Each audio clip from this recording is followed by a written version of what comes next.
El ambiente ya huele a cempasúchil. Se acerca el Día de Muertos, y con él, las calles de la capital se llenan de fiesta, ritmo y color. Esta fecha está acompañada de diversas actividades en la Ciudad de México, en donde los capitalinos y turistas disfrutarán de esta tradición.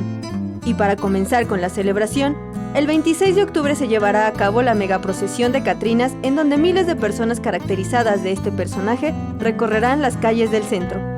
El domingo 27, marionetas gigantes, carros alegóricos, una Frida monumental y el Señor de los Muertos en la mitología mexica, zapoteca y mixteca, Mictlantecutli, recorrerán las calles en el desfile internacional de Día de Muertos 2019, recorrido que iniciará a las 2 de la tarde desde el Zócalo capitalino para terminar en Polanco.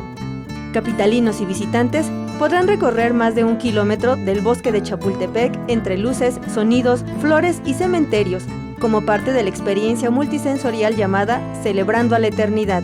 Se llevará a cabo del 30 al 3 de noviembre y el recorrido inicia en la Puerta de los Leones a partir de las 18 horas. El 1 de noviembre, la plancha del Zócalo capitalino se llenará de flores con la inauguración de la megaofrenda del Día de Muertos, que este año lleva el nombre de Altar de Altares, del artista Vladimir Maislin. Ese mismo día se inaugurará el Festival de Ofrendas y Arreglos Florales del Centro Histórico.